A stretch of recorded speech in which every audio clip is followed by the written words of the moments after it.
Peach Pundit, the podcast, is a conversation filled with the personal opinions of the people who are participating. Any view or opinion expressed belongs only to the person who expressed it and not with anyone with whom that person is professionally affiliated.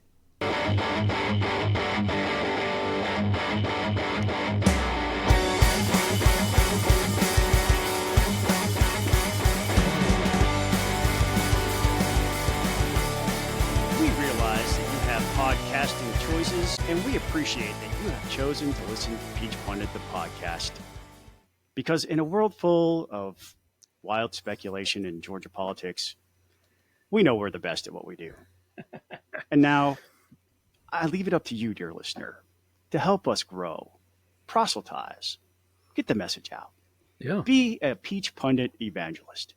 Tell folks this is the best place to get your political insight when it comes specifically to Georgia politics. Because I've listened to some of the other stuff, and I'm not patting myself on the back. I'm not patting Buzz on the head. We're way better than what they're getting out there. And you, dear listener, are much smarter than everybody else because you're here, and we recognize that. Definitely. Thank you for being smart. Like, subscribe, hit that notify button. It's so good to see you, Buzz. This week has been weird because life, jobs, work, right. Some of the political news. Right. How are you doing? I'm doing okay. I'm doing well. Yeah, we got you a mic arm. Yes, I have I look like a professional podcaster now. Yeah, and no longer thumbing the table and bouncing your mic around, which is getting picked up on the audio. So I'm sure the audience will appreciate that. I hope so. I want to remind the audience that slots are filling up fast for the fictional fantasy dodgeball draft. All right. Featuring Georgia politicos. If you want to be part of it, sign up by commenting on this podcast or the blog post announcing that. We'll post that several more times throughout the week. We're getting close, I think, to having enough folks to actually do something fun with it. All right. So I'm looking forward to that. So just a reminder. I had my fantasy football draft over the weekend, so. Yeah? How are you feeling about your chances? I liked it, but the ESPN instant analysis only gave me a B and put me in 9th place out of 10 teams. So They did that last year, and I made it to the championship game. So ESPN's not as smart. The ESPN AI is not as smart as it thinks it is. Well, we do have a packed agenda. We're going to talk about several things. We have some huge news relating to jobs in Georgia with Marvel Studios announcing that they're leaving the state. So we're going to talk about that. We're going to talk about the Senate taking up eliminating the state income tax, something we have long been told is not possible, but they're looking at it seriously. J.D. Vance is coming to Georgia. Buzz might get to see the second lady. Second lady, SLOTUS. Yeah. Yes. Yeah, SLOTUS. Okay. Second lady of the United States. Okay.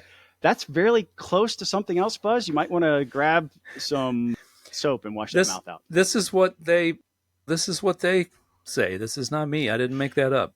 Well, yeah. Okay. There's a Senate District 21 special election happening Tuesday next week. Things have gotten kind of crazy there. I'll give you an update on that. Collins held his kickoff. Burt Jones was there. We'll tell you why.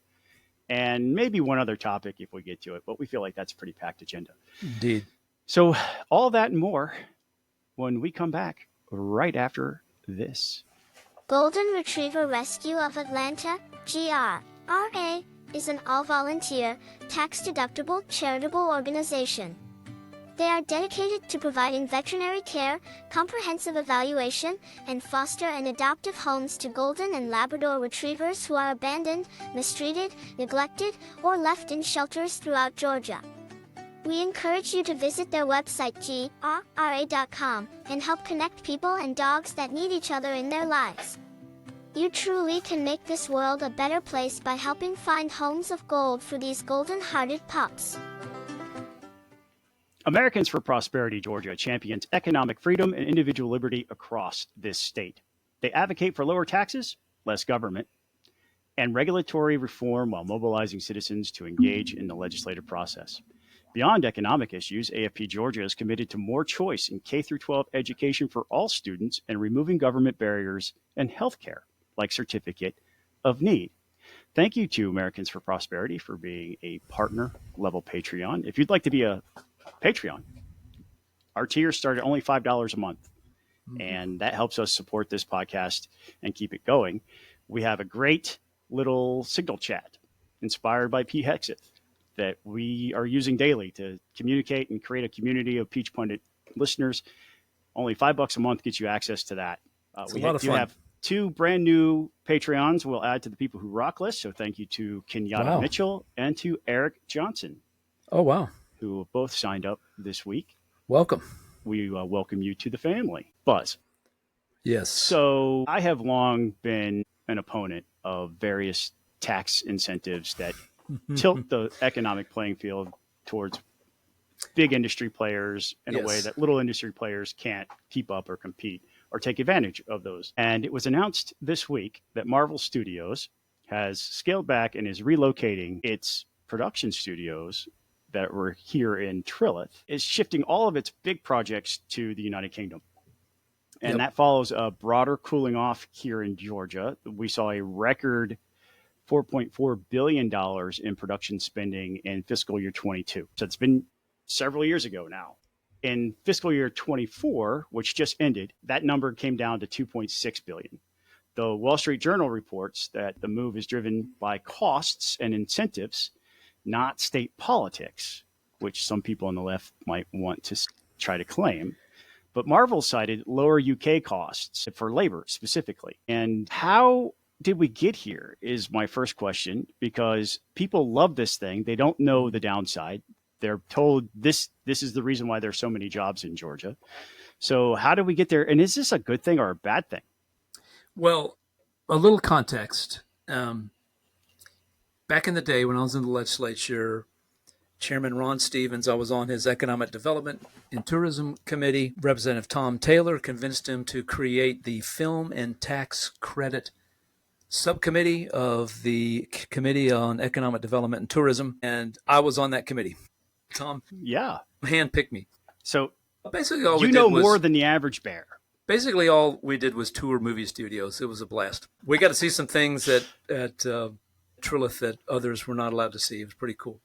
Marvel had a 10-year deal with Trilith, and that deal came to an end, and they chose not to renew it.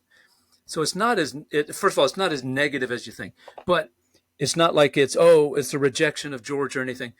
But the film industry is a very crazy industry. They spend tens of millions, hundreds of millions of dollars, especially these Marvel productions, right? Hundreds of millions of dollars in production costs, and they will travel the world to save a few bucks.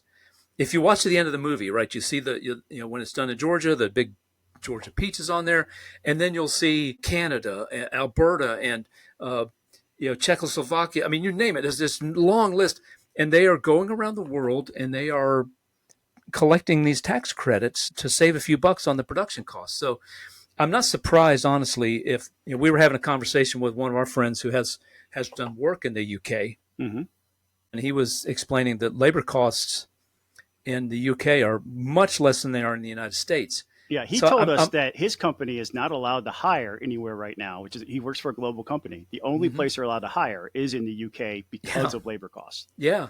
So it's not surprising that an industry that, oddly enough, is incredibly price sensitive is going to go where costs are cheaper. Now, what do we do in response? That's the question that I have. Not every film production company can pick up and move everything to the UK like Marvel can, a huge part of Disney that runs the world. Right. So, well, I think to answer your question, we kind of got to look at what are we competing against? Right.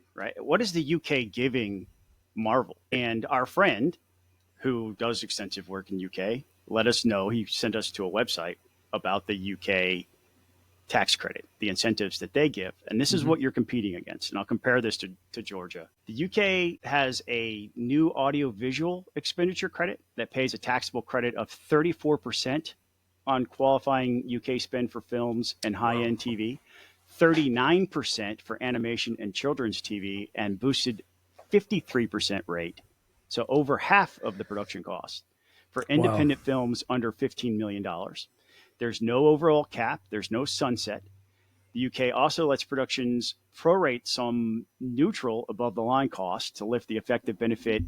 And from 2025, it removes the old 80% cap on visual effects and spends regarding that.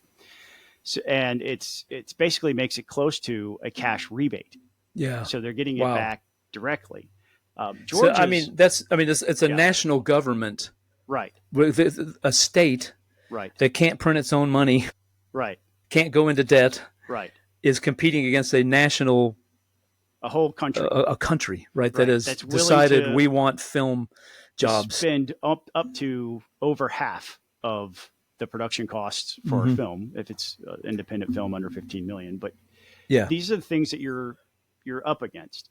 And here's what Georgia's offering, which is the reason why people started moving their production facilities to Georgia is because we're the best in the country as far as the offer. Now, when I say best, I'm talking about from a business standpoint. If you're in the movie business, Right. the Georgia tax incentive is the best one you're going to get in the United States. That's not a supportive statement of the tax credit, because I'll get into that in a second. But Georgia's offer is different. It gives a transferable income tax credit of 20% with an extra 10% if you put that Georgia logo at the end of your credits. You have to have a minimum of $500,000 in qualified in-state spending. And there's no program cap or sunset, just like in the UK, but it's a credit, not a cash rebate. So Right. most productions do this marketplace, it's popped up around this, where they sell their tax credits Right. to other companies Yeah. that Who are need- Georgia based, like a Home Depot, like a Delta, like a Coca-Cola, like any of the members of the Georgia Chamber of Right. Commerce. They're the ones that are buying up these things, lowering their own tax obligations. And then the movie companies are taking that money and putting it out of state. Yeah. So it is a wealth transfer. That is actually how it works. But for the larger projects, because you have to show that there's at least $500,000 spent here, you're subject to audits, which is additional cost for being in compliance. Yep. But the people deserve to know, did you actually spend money? Or are you just defrauding us? So you agree to that audit Absolutely. by accepting the tax credit. And so that's the competition. UK's writing checks tied to UK spend in virtual effects with certainty on scale. And Georgia is offering a big uncapped credit that still relies on the marketplace to give the movie companies that cash infusion that they want. Now, the latest Superman movie, which is a DC product, not a Marvel product, was partially filmed in Georgia. James Gunn, the director, said he really liked the experience of filming in Georgia and intends to film that. They're once again rebooting. DC is once again rebooting the Superman franchise and all these sorts of things. That this was supposed to be the first one of many. Did you see it? I did. Did you like it? I did like it. I did like it. Look, James Gunn's is Guardians of the Galaxy, which was this quirky, hilarious movie in the DC universe. That's what it was. So it was kind of fun. It was some fun. I haven't seen it. I'm done with reboots, really. Well, that's the other thing, right? There's a lot of folks who think that the superhero genre is kind of played itself out. You had DC doing stuff. They weren't quite as successful. Marvel was very successful. The 10 years they were in Georgia, those movies were humongous blockbusters, almost all of them. And then you've seen it kind of tailing off. So, well, the quality of the work has been slowing down too. Yes. I mean, the Elementals was garbage. Yes. My favorite all-time Marvel Studios movie at this point is Spider-Man No Way Home, where they brought all the different characters together. They're filming a new one of those, but I don't know that any of it's in Georgia. It's over in England. Over in England, I think. But the quality of the work has not been yes. Great. And Disney does have Lucasfilm has a really long-standing relationship with Pinewood. That's where most of the Star Wars movies. In England. Yes. In England. So I think for the film industry in Georgia, the whole film industry worldwide is undergoing change. Georgia's going to be a part of that change. And tax credits are a competitive business. Yes. When we get into this, when we're trying to compete for industries to come to Georgia, yes, you have to realize there are other states, there are other countries in this case, that are willing to do a better deal. Yep. And so you have to ask yourself, what are you giving up in the way of tax revenue or subsidies, really? Because this is a subsidy. And I had this argument with a stranger online when I said, this isn't the end of the world. And they're like, it is for the carpenters who work on the films. And it's like, but you're asking the firefighter and the police officer to subsidize the carpenter's work. Yeah. Like the teacher in the classroom has to pay more.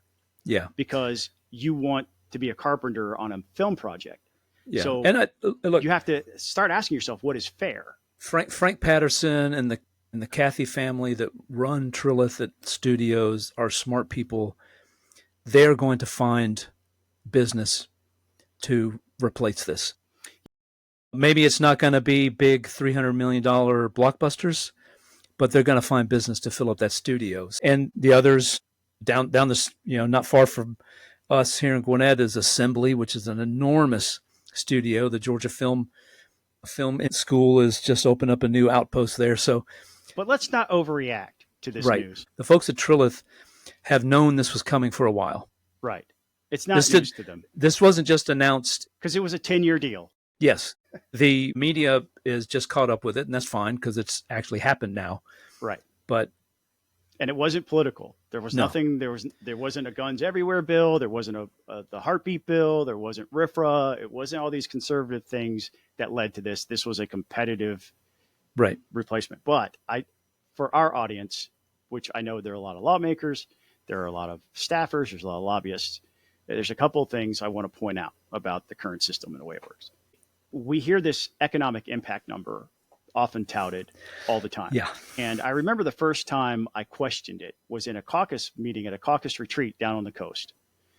And the economic development people came in and said it's a $6 billion impact to the Georgia economy.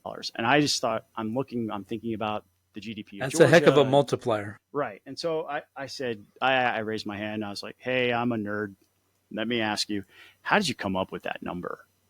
And they said they take the number of dollars that are claimed by the credit. So tax money that is spent by giving it to these entities that claim the tax credit. And then they multiply it by 2.3. I was thinking, that seems like an inordinate return on our investment. How are you coming up with that number? And they said simply that they take the number of dollars and they multiply it by 2 point something. And it might have been 2.3, it might have been 2.6, I forget now. And so my follow-up question was, how did you come up with the multiplier? How did you decide that 2.3 or 2.6 was the number of dollars that you get in economic impact? And the answer was, well, that's a number that's been in use since 1972.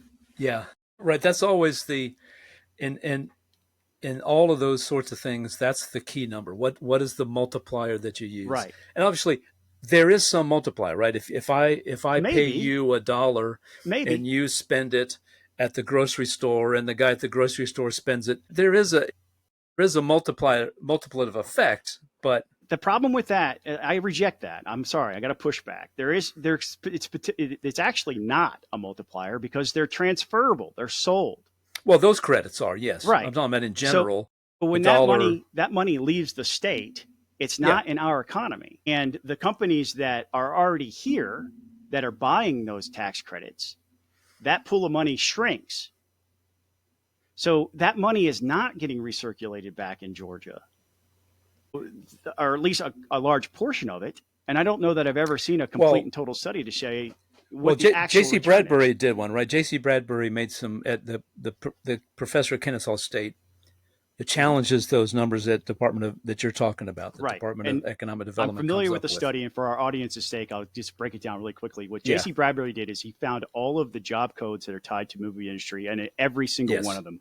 And then he determined how much taxes those job codes were paying, looking at publicly available tax data. Yeah. And he showed that it was a net loss. Yeah. That we were collecting money out of the economy in the form of taxation. Right. We were sending it out of the state, and the jobs that were created were not funding the amount of money that was being taken out. Right. That's a problem. Exactly. Well, when we get to a future topic about eliminating the income tax, we'll have to revisit this because it is an enormous tax credit that is. Well, that's a great segue. Reduction in income taxes coming into the state of Georgia's coffers. Right. Yes. That is a great segue, Buzz, because that's the next topic. Right. And these things do go hand in hand. Yes. A Senate special committee created by Burt Jones met yesterday, Tuesday, to explore scrapping Georgia's personal income tax. It's chaired by Blake Tillery, who says the focus is on the individual tax, though eliminating the corporate tax is still on the table. Back of the envelope math matters here because income taxes make up about half of state funds. So replacing the revenue means broader sales taxes, spending cuts, elimination of tax credits like the film tax credit, or a combination of any of those things. Can it be done, Buzz? Maybe. First of all, I've always been a fair tax guy, right? I've always been a guy who's interested in taxing outputs rather than inputs, and income is an input. Going to a sales tax based system has always been appealing to me. So there's a way to do it. However, you're going to have to make some hard choices that I think are going to be very difficult politically. Like, for example, most groceries are not taxed. You're going to have to tax groceries. You're going to have to put sales tax on groceries. That's too big a source of revenue. If you're going to replace half of the money that comes into the state of Georgia in tax revenue, you're going to have to tax something, and that groceries are going to be on the table. Politically, how you do that, I don't know. I don't. You are going to have to address. You are going to have to address, as Senator Tillery said, all these tax credits. We have. Last time I checked, there's over 130 different types of tax credits, sales tax credits that are offered in the state of Georgia. A whole bunch of those are on benefit the agriculture industry and the manufacturing industry. How do you look our farmers in the eye and say, "I'm for you. I'm going to start taxing your"? So, an evaluation has to be made. Who are the winners and losers in this scenario? Are there more winners than losers? Politically, can a potential governor, Burt Jones, sell this to the legislature and to the people?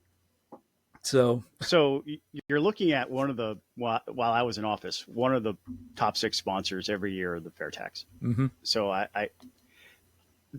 the concerns that you raise are what the opponents to eliminating the income tax, right, always say. They bring up these things, groceries and this and that and the other. Well, there are models all around us. And I listened in for a little while. It was a very long hearing, so I didn't listen to the entirety of it. But Grover Norquist was there. Jim Duffy with Fair Tax Georgia was there. A couple of activists spoke about it. And it's possible to do without completely destroying the economy because there are states around us that are doing it. There are absolutely. 9 states that don't have an income tax. And to that point, Scott, right, Florida, that people would always, well, they just tax tourism, which they do. Mm-hmm. Tennessee has no state income tax. They're a smaller state than we are population-wise, but they don't have something like the tourism or Texas where they can just tax all the oil, right?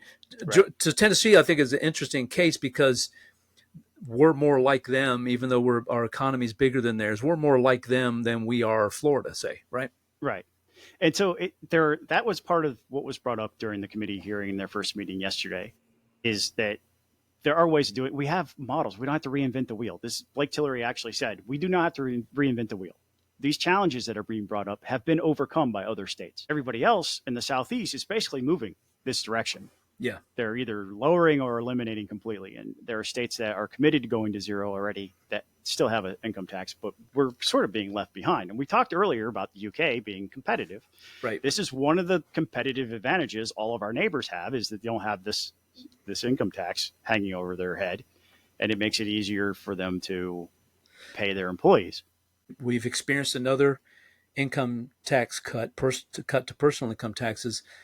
We've tied that to corporate income taxes too. So those rates are coming down as well, and they are going to be paired as they go down. So do they separate though? If under this plan of going to zero personal income taxes, do they also go to zero corporate income taxes, or do they separate those? And then, as I said, I think the political lift, it will be interesting, because I remember when I first got elected, outgoing Governor Sonny Perdue had put together a blue ribbon panel that he was on that looked at modernizing Georgia's tax code, which had not been done in quite some time, right? There's been all these tinkers and changes, and this changes and that changes. And they came up with the idea that commission would produce a bill that would be introduced into the legislature. And essentially what they came up with was get rid of a bunch of the special tax exemptions, on sales tax and so forth. Put the corporate and the personal income tax rate at 3%, which at that time would have been taking it from 7 down to 3. So a pretty substantial income tax cut. And you pay for that by eliminating a bunch of the sales tax. That thing was dead on arrival. So Chuck Hufstetler took that report. He's a member of the Yes. study committee and senator from Rome, Republican from Rome, held up that report. And he's like, there's 300 plus of these special interest tax Okay, so credits wow, so it's even more now that we give away. Now, look, if you ever wondered why Buzz Brockway and Scott Turner's voting record was more conservative than yours, it's because we voted against all these tax credits. and the reason why we voted against them is because we wanted to get to a point one day when we would want to eliminate the state income tax. And we realized that every special interest tax break makes it harder to actually do that, because you know what? This is what I predict for the 2026 legislative session. If this is actually a bill and it gets traction, an army of lobbyists are going to be hired by these special interests who rely on these tax breaks, these special interest tax breaks that you as a regular citizen don't get. That's exactly what happened in 2011. Right. And in fact, the most egregious part was somehow it got out there that that proposal would put a tax on Girl Scout cookies and the popcorn the Boy Scouts sold, which was not true. But that was my introduction to mass emails, because we got hundreds and hundreds of, how dare you tax Girl Scout cookies and popcorn? What the heck is wrong? What are you guys thinking? Right. And it was never true. But the fear of that, and yes, as you said, Scott, because every one of those tax breaks has a constituency. Yes. It absolutely does. That fought hard to get it and is going to fight like heck to keep it. But for those fledgling legislators who, they look at us as the old guys who are no longer in the room, if you ever want to get a really high score on your CPAC, American Conservative Union Foundation for Government Accountability scorecard. Yep, AFP's got one. AFP scorecard. Vote against the tax credits. That's because they do tip the playing field in favor of certain players. Yes. Not everybody gets them. So it is the government intervening into the marketplace. Yeah. So look, I applaud. This is great. I love this undertaking. Let's push it as far as we can push it. And look, if we ended up with a plan similar to what was proposed back in 2011, income and corporate taxes at 3% and a lot less of these special, that would be a big step forward, and that would be a tremendous improvement. So the last thought I'll leave you with is this, right? This is obviously something that Burt Jones wants to use as a cornerstone of his campaign for governor. Solid conservative effort. If he's able to actually get this done, that's an incredible achievement that he would have to run on. And no doubt. All those election denier, grifter people who are beating the drum on election stuff, and all the people who beat up on him because he actually has a free market mentality on healthcare and certificate of need, all of his Doge work or his red tape rollback stuff, the school choice stuff, will pale in comparison to the amount of juice he would show off by getting this done. Because I'm telling you right now, the Georgia Chamber of Commerce loves the current system. And you know what? Marvel might just come back. Well, I tell you, we're going to come back in just a second, and we're going to talk about why J.D. Vance is coming to Georgia and why Buzz is going to be there, weirdly.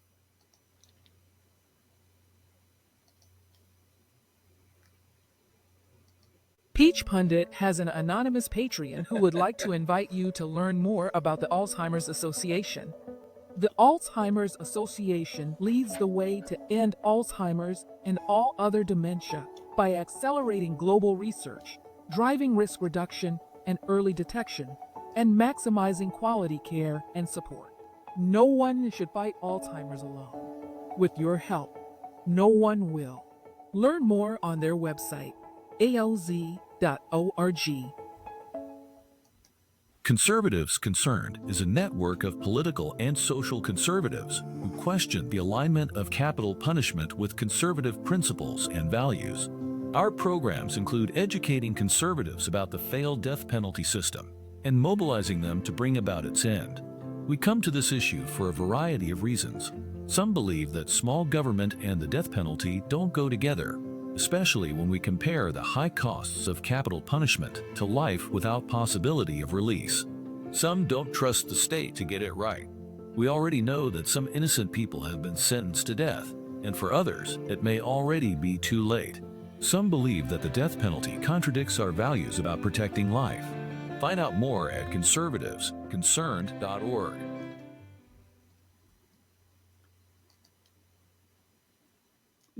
Vice President J.D. Vance is scheduled to swing through the metro Atlanta area this week, part of a national tour that he says will promote the new GOP tax law. I guess that is referring to the One Big Beautiful Bill. These visits are as much political as they are policy. So I'll start by asking you, Buzz, who's he trying to reach here? I just to clarify, I will not be. I don't think I will be with the vice president. Sure. I think I will be. I made people think that it's part of the tease, but yes, I will for sure be with Mrs. Vance, the second lady. She's coming to visit a school in Georgia.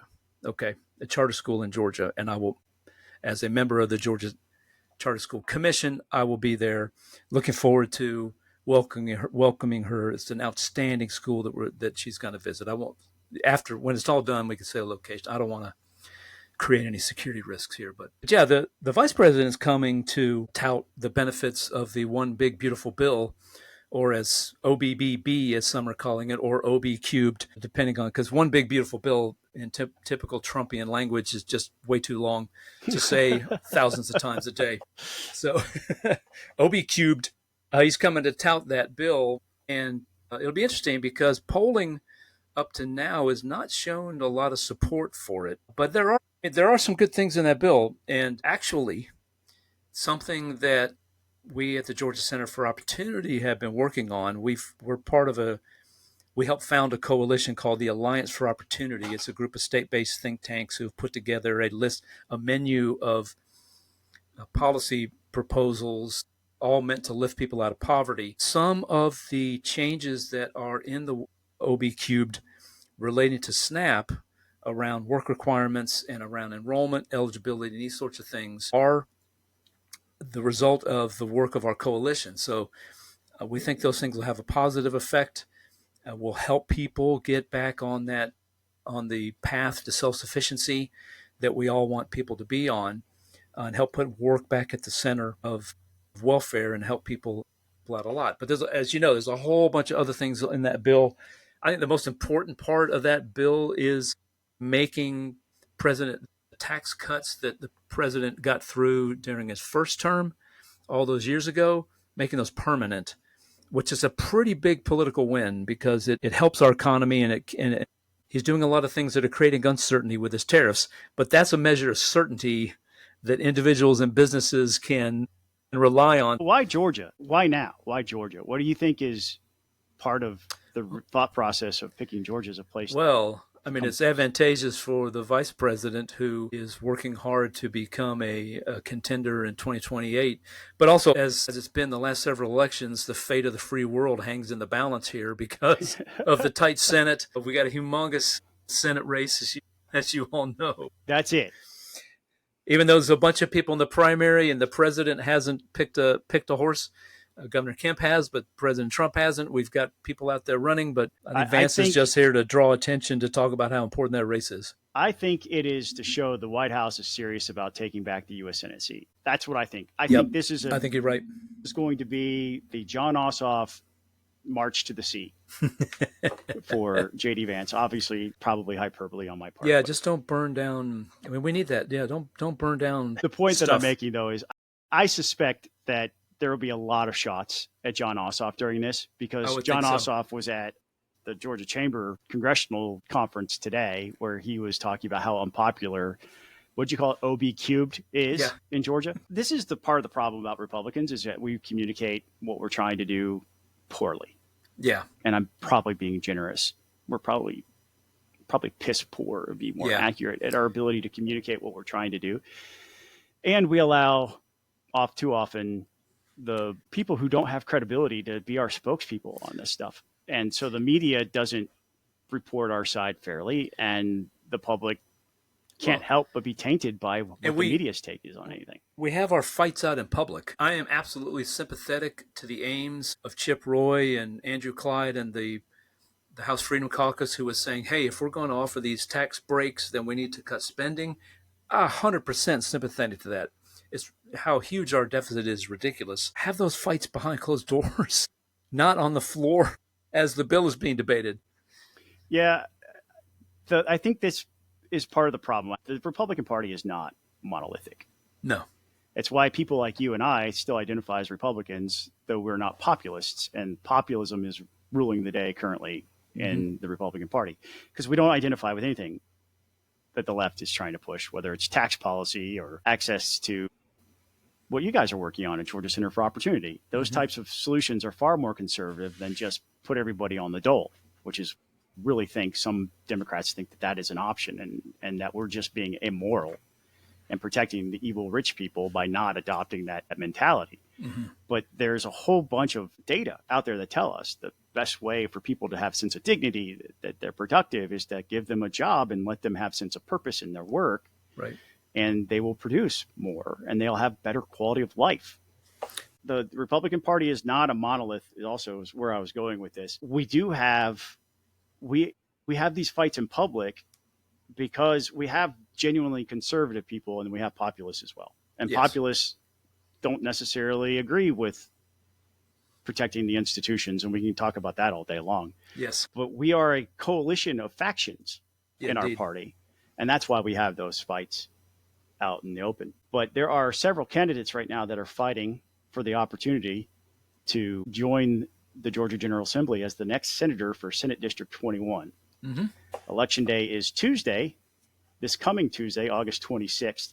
Early voting started back on August 4th in parts of Fulton and parts of Cherokee counties. The seat opened when Brandon Beach left the Senate for the U.S. Treasurer post, which we've talked about ad nauseum here on the podcast. 7 candidates then qualified from Cherokee and North Fulton. With that many names on the ballot, the September 23rd runoff is all but almost assured, guaranteed.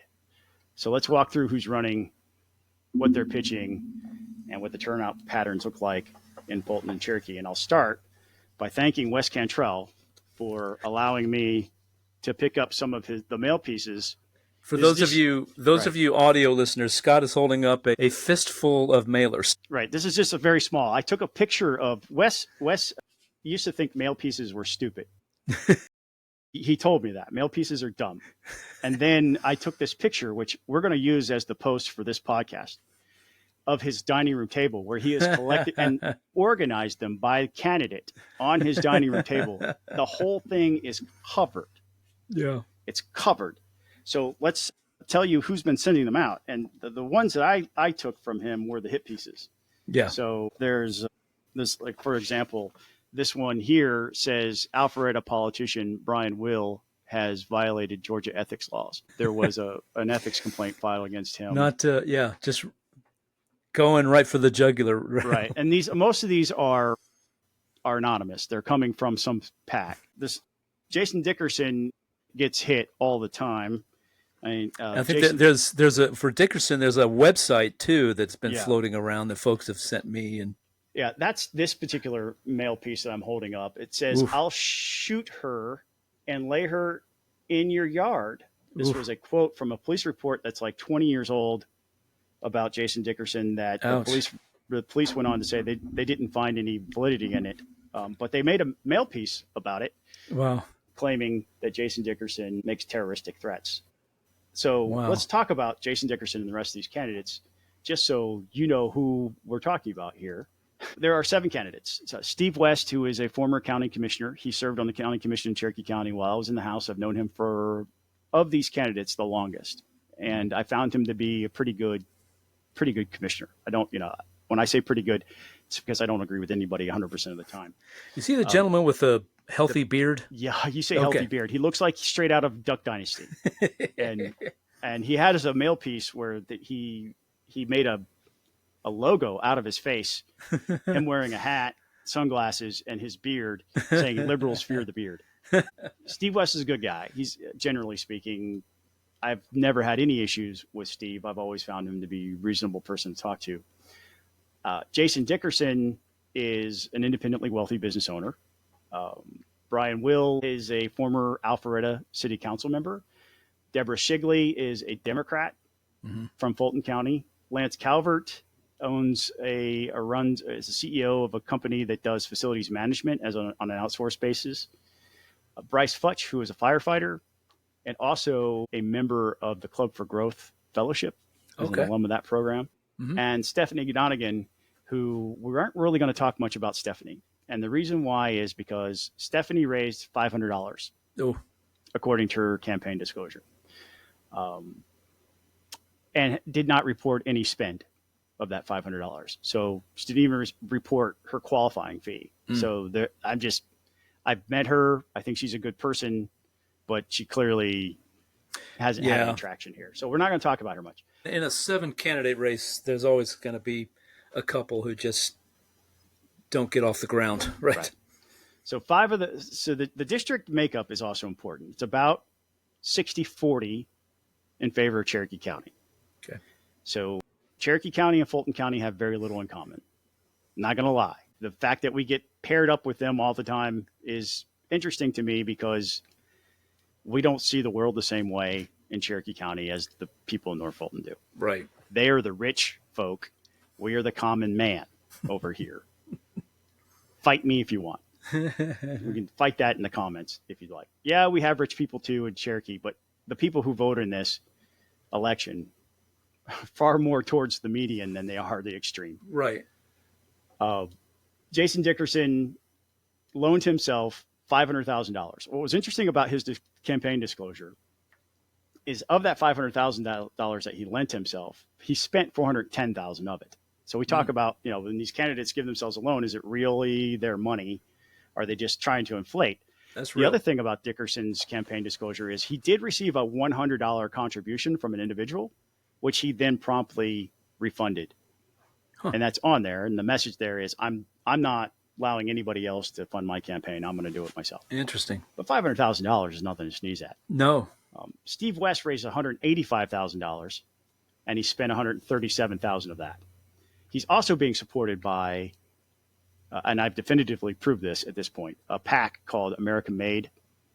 Okay. And that PAC is sending out these mail pieces. Yeah. And we've been able to determine that by looking at things like the mailing permit and whatever else.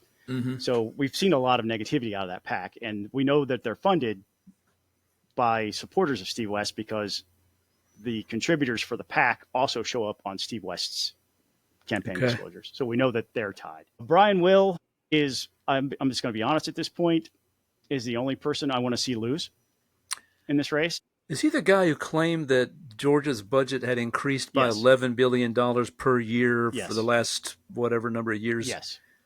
Yes. And when he was called out on it, started telling people, no, the math is good. The understanding is not. And I'm sorry. When I hosted the debate for Americans for Prosperity, he said some things that raised my eyebrows during that. Number one, Greg Dolezal, the author of the Red Tape Rollback Act and the Opportunity School the Promise Scholarship. Yes. Promise Scholarship legislation, was sitting in the audience, and he just poo-pooed on both of those things. And then the last thing that really kind of drew my ire with him was he said that we needed a T-SPLOS in Cherokee County, which had previously failed 75 times. Yeah.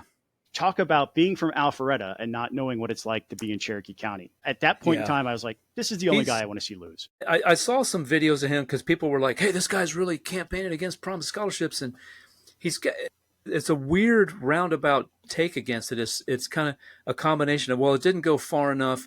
And what we really need is to abolish all school lines and let people go. And that's true.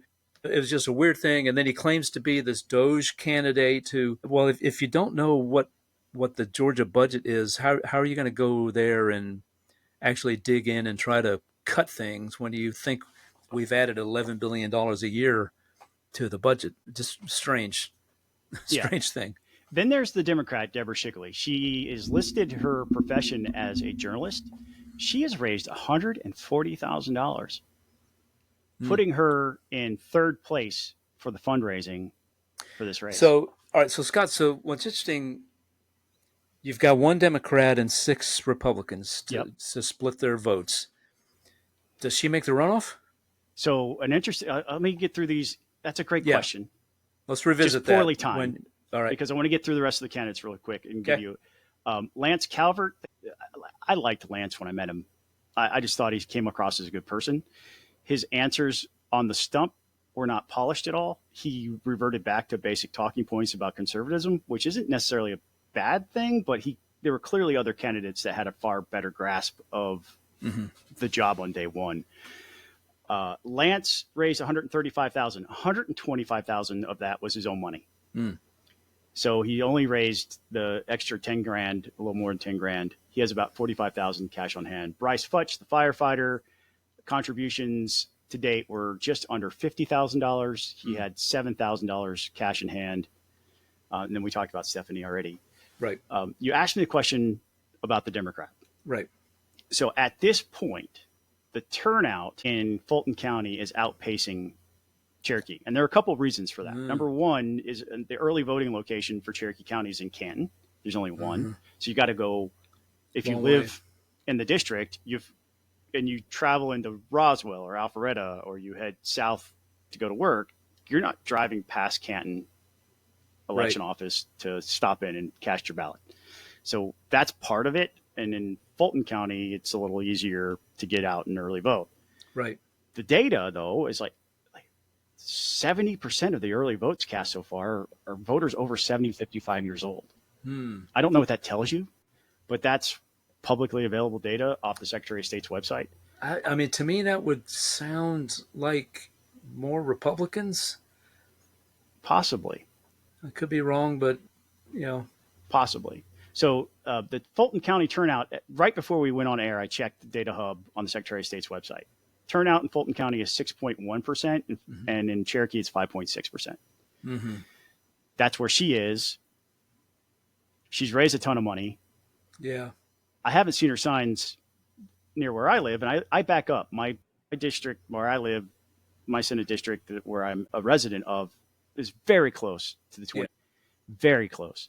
I have not seen very many Shigley signs, but that would make sense here because we're like 80% Republican in Now, Cherokee. A few weeks ago, I spoke to American Prosperity Group in Canton, and so drove through the district, a bit of the district as the path took me. A lot of signs. I did see several Shigley signs, and of course, many of the other candidates. If you're cutting across Fulton, I imagine you probably saw more in that northern Fulton corridor than you would have in Cherokee. Right. Because I don't see money. So in she Cherokee. was out there campaigning. Right. She's working hard. Yeah. So you asked me what's going to happen, right? Does a Democrat have a shot at this? I think the Democrats almost all but assured a spot in the runoff. Yeah. Because there's only one Democrat. If they do any type of turnout effort at all, because there are these other candidates, specifically West and Dickerson, who are really, at this point, they're just absolutely sniping at each other. They must be having, somebody in either one of those camps has internal polling numbers that says it's down to those two. Yeah. Because they have really ramped up the negative campaigning. It's not, I mean, the dog thing, the, Dickerson and all of his money. And then there have been text messages sent out from the Dickerson campaign in response to the West campaign saying West is the one pulling all these strings. If you ask me to handicap it, I mean, I think it is down to one of those two Republicans for the first or second spot. I think the Democrat has a real chance of getting the plurality win heading into a runoff. I don't know if it will be Dickerson or if it will be Steve West. What Dickerson has going for him is the money. He has flooded mailboxes, no less than 2 or 3 mail pieces per week, according to Wes. The stack that he had on Dickerson is way higher than anybody else's stack on his dining room table. He has been flooding the zone with that type of spending. The advantage that West has is he's like a 9th or 10th generation Cherokee County resident. Yeah, so he knows a lot of people. And you cannot count out how just important that is because he's got everybody's family Yeah, who's voting in that district. He right. represented that area of the county in the county commission. Mm-hmm. And I'll be honest with you, when I first met him and I saw the Duck Dynasty look, I thought, this guy has zero chance of ever winning any race ever. And then he smoked everybody. And then I was like, okay, stop underestimating Steve West because Steve West is related to everybody here. Mm-hmm. Everybody's his cousin. And he just knows everybody. And he treats everybody well. You get to know him. I've heard this from one of our former colleagues who has a young son who's less than 10 years old. It says, I really like Mr. Steve. Mr. Steve is cool, right? So I think it's between the one of the two. It'll be a question of, does family win elections or does money? Yeah, and to your point about the Democrat, Scott, I think you mentioned a couple other candidates who, other than those two, who've raised a decent amount of money, enough to certainly get out there and get their message out there. So that just dilutes the vote further. So you could have a bunch of Republican candidates in the 20 to 30%. Four or five of them maybe in the 15 to 35% range, and the Democrat right there in the 30s, right? So you could, if the Democrat gets over 28%, they are in the runoff. Now Shigley's run before. I believe she ran against Pro Tem Jan Jones and just got stomped. Right. Under 30%. But that was in a general election, not a special. Right. Specials, all the rules about general elections do not apply as far as turnout models and whether or not somebody can win. This is how Janice Van Ness won as a Republican out there in, was it Rockdale or? Yep. Rockdale. Yep. She won a special election. Now, she only lasted until the next general. Yeah. But that's how this happens. So is it possible a Democrat could pull this off? Yeah. Stranger things have happened in Georgia politics. But Lance Calvert has done a great deal of mail, and he's using a political consultant who is mail heavy. And so he has shown up in boxes. So I put them in three tiers. The first tier is Steve West and Jason Dickerson. I think the ultimate winner is going to be one of those two. In the hunt, I put Brian Will, Deborah Shigley, and then outside shot, if they catch all the right breaks, I put Lance Calvert. Long shots, sorry, Bryce Futch and Stephanie Donegan, but they are long shots. Wes Cantrell has gone all in, by the way, for Bryce Futch. He's been pumping Bryce on social media and telling his network to go out and vote for Bryce. But I don't know, based upon the money and handicapping, all of what I'm saying could be completely wrong. Sure. But I want to talk about one last thing before we move on. If you're going to run for office, please don't use your own money. It's one thing if you're Jason Dickerson and you can stroke yourself a $500,000 check. Steve West didn't raise any money from himself. Like that $185,000 came from contributors. Dickerson's all $500,000. $101,000 in loans from Brian Will to his own campaign. Deborah Shigley, no money of her own. Lance Calvert, $125,000 of his $135,000 is his own money. Bryce Futch, no contributions of his own. If you are going to do this, like somebody's going to be out a lot of money. There's can be only one winner. Right. This is almost the highest stakes gambling that you can get involved with when you start throwing your own money here. Yep. We talked about this at length also with like the Jim Kingston segment that we did last week, where he is getting funded from all these different sources, and a lot of them never even gave to a campaign before. So the criticism that, it's his dad, falls to the wayside really quick. To run for office, you have to have public support, and you can generate that in a lot of different ways. But money is one of the ways that it's an indicator of what your support is. And if you can't raise the money, you probably shouldn't do it. Certainly don't put your family in a position where you're $100,000, $150,000, $200,000, $500,000 suddenly missing from your bank account. Right. I mean, early in the Trump days, when Trump said, I'm going to fund my own campaign, MAGA kind of applauded him and said, see, he's not sold out to the special interests.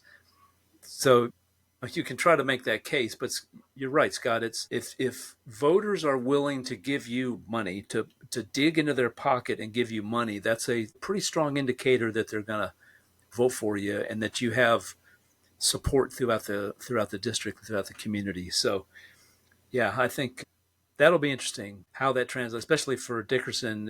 As you said, he received one donation from somebody not named himself and Right. sent it back. I mean, that sends a statement all by itself, I think. Yeah. I don't know who's going to win. I have to work with whoever does win, so Yeah. I'm not openly rooting for anybody, except for the pre-mentioned. I just hope it's not Brian Will. Plus, Cherokee County needs to have a senator. We haven't had a senator in this county actually live here since 2012. Mm-hmm. So it's time. You know, the last one was Chip Rogers. It's time for us to actually have somebody who lives here represent us. Before I get to the last topic, I just want to remind everybody that we are giving away merch. And I want to congratulate Leo Bueller for being the first recipient of our random commenter merch giveaway. You need to read his comment. It's strong. It was a comment that was on YouTube about David Clark having a shot. And I didn't say it had to be an accurate comment or a comment that I agreed with. I just said it had to be a comment. David Clark and his family and fans will be very happy to know that Leo is and in disclosure, I've known Leo for a long time. He's a good guy. Yep. But he actually did follow through and make a comment. And I wanted to show I'm serious about this. I am giving away merch. So leave a comment, like and subscribe, but leave a comment wherever you are. If you're listening to this on YouTube, hit that keyboard right now. Last night, I'm sorry, I didn't tell you this, Buzz.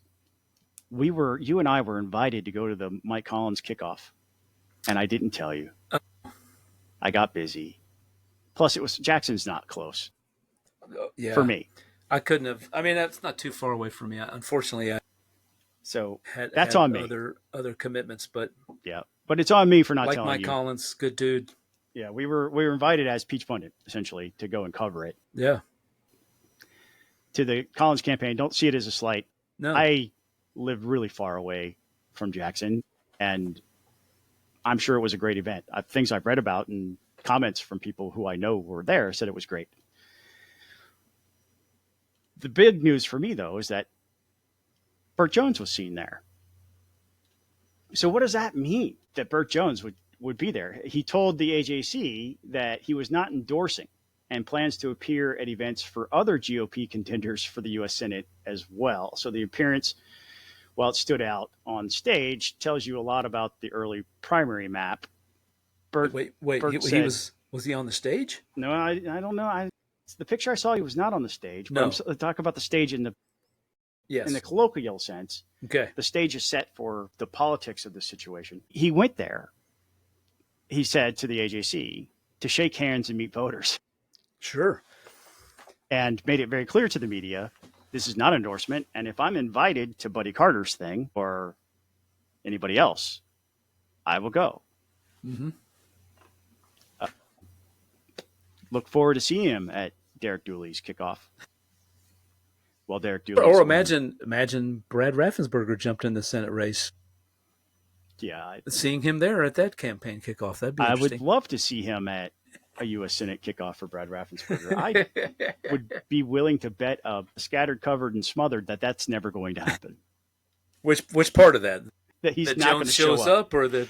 Well, any part of it. You pick whatever part you want. None of that is happening. None of it's happening. But what do you take on that? Is that a smart political move, or is he sending signals? Like, is it a dog whistle? Is it wink, wink time? What are we doing with it? I actually think it's a pretty smart political move because these events are for Buddy Carter, for Mike Collins, for Derek Dooley, are going to draw a pretty good crowd. The governor, as a guy who Burt wants to cast himself as the front runner and going to unite the Republican Party, et cetera, showing up at all these things, that's a pretty smart move. Pretty smart move. But he's got to do it now. He can't just show up at Mike Collins and then conveniently be gone for others, because that would ruffle some feathers if you're in one of the other camps, especially that he's out there saying, "Oh yeah, I'm going to be at all of them." Got to make it happen. Don't get double booked and not show up at one, because that'll cause problems. I think it's a lesson for other campaigns too. If some other candidate is hosting an event you go. Especially if they invite you, right? Yeah, I mean, I don't know if they invited him or not. I don't. But if it's open to the public, go and meet the people there. Be seen. Mm-hmm. The connections, you never know what connection you're going to make. So I just think Yeah. it's a smart campaign move on his part to do that. Yep. I didn't see any reports, and obviously we weren't there because Jackson's really far away. But I didn't see reports of any other big names there other than, when I say big names, I didn't mean to. Sam Watson, I know you were there. I didn't mean to insult you. But we've already talked about how Mike Collins is gaining a lot of support from members of the legislature. All right. So every week we have folks who reach into their pocket and voluntarily give us money. Bill Werkheiser was backstage today. Yeah. Great to have Bill because of our early scheduled time this week, I guess. Yeah. But they reach in their pocket. They give us $5 or more. That's $5 for this. I mean, you got more than $5. That's less than a Venti white chocolate mocha at Starbucks. Wow, you sound like a white girl right now. You sound completely like a white girl. My goodness. So I want to point out too, there's merch in the shop if you want to go check out the shop. We dropped a new T-shirt today. It won't fail because of me. Go check it out. If you're not familiar with the "it won't fail because of me" phrase, it's like the ultimate ownership. The Apollo team that developed the capsule and rockets all had that mentality of, I'm going to do my job perfectly. So go check out the "won't fail because of me" T-shirt. It's awesome. I'm going to have one for myself here any day as soon as I can get one printed and sent to me. But the folks who also help us through being the people who rock are Sam Thomas, Jordan Reed, Shannon Ferguson, Jeff Cobble, Hank Burnham, Ryan Purvis, James Hall, Colin Martin, Tony West and our friends at Americans for Prosperity, Robert Lee and our friends at Lease Expedia, Stuart Wilkinson, Ron Daniels, Mike Buchert, our anonymous contributor who would like for you to know more about the Alzheimer's Association, Bo Brennan, Ryan Graham, John Vestal, Reed Powell, Brett Harrell, Justin Wright, Bethany Ballard, Bill Werkheiser, Eric Johnson, and Kenyatta Mitchell. Those two just joined this week. So thank you all for helping us out. You've been listening to Peach Point of the Podcast, which is me, Scott Turner, and Buzz Brockway over there. The music that you heard tonight was original by Jason Pye. Again, like and subscribe, leave a comment. Maybe, possibly, you might get some merch out of that. Thanks again. We'll catch you next time. Go Jackets.